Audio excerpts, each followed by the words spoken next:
Greetings, everybody. This is Dr. Ward, and I want to welcome you to my LinkedIn professional series. Now, I wanted to start this little podcast, right, to be able to interview business leaders and people who have information and knowledge to bring to the table. Also, to figure out what's going on in the small business world. Now, I said small business world, but I really meant to say solopreneur world and the micro business world, right? So that's one of the reasons I wanted to do a podcast that kind of focused on the solopreneur and the micro business, right?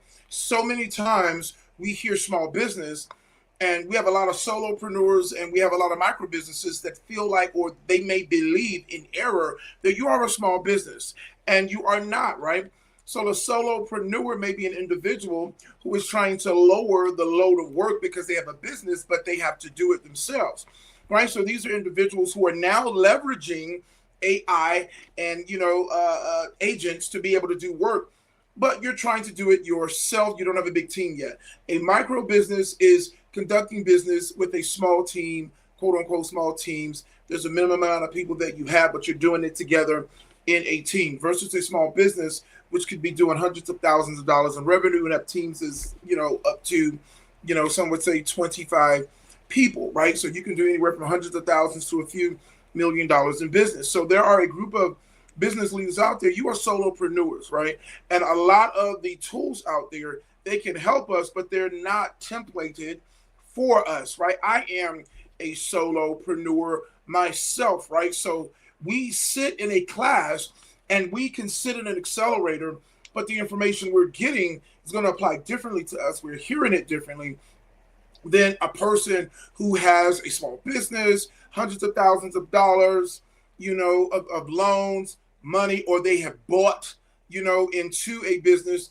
Everything is laid out for them. Solopreneurs, it may be laid out, but we're creating it. We're the one that has to do most of those operations. And when you have a micro business, you have a small team that does that as well. So that being said, what I wanted to share today in this brief podcast was 4 acronyms. I want to share 4 acronyms with you that I believe that will help you out. Now I'm going to put this on the screen here, and I want to share these acronyms with you.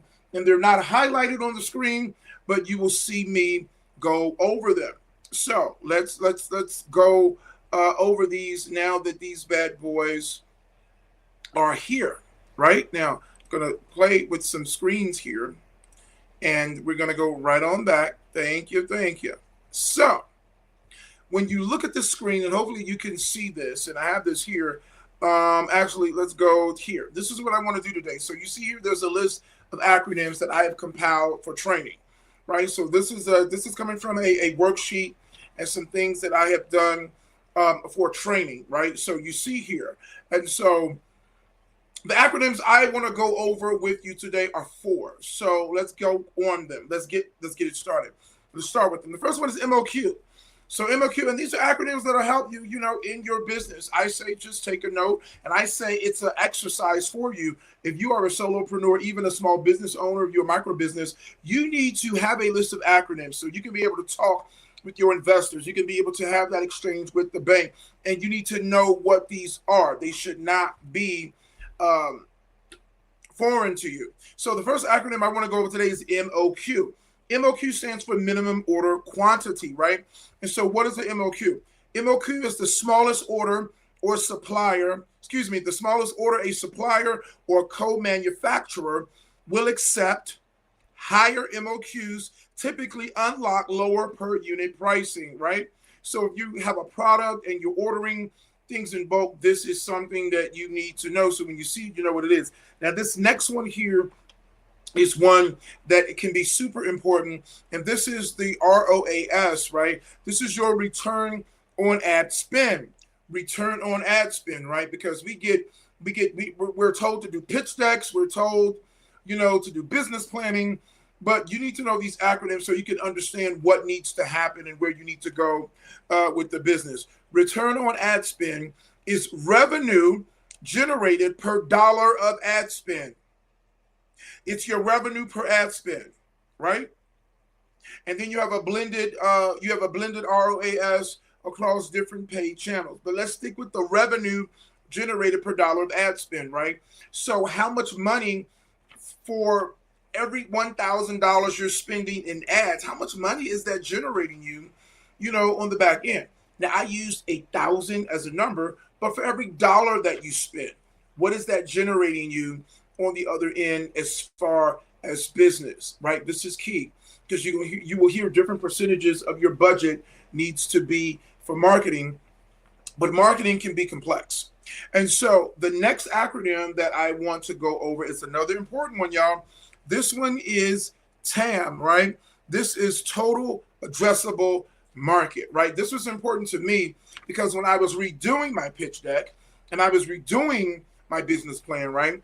The total available market is something that investors would love to know because your total available market is great. If there's a total available market of $20 billion over the next 5 years in a certain domain, an investor wants to know that.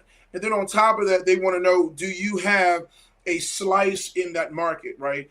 Do you have a niche that is in that market? These are all good things to know. So you want to know your total available market that your product can go out and possibly reach. And the last one I want to share is UGC. And this is user generated content, right?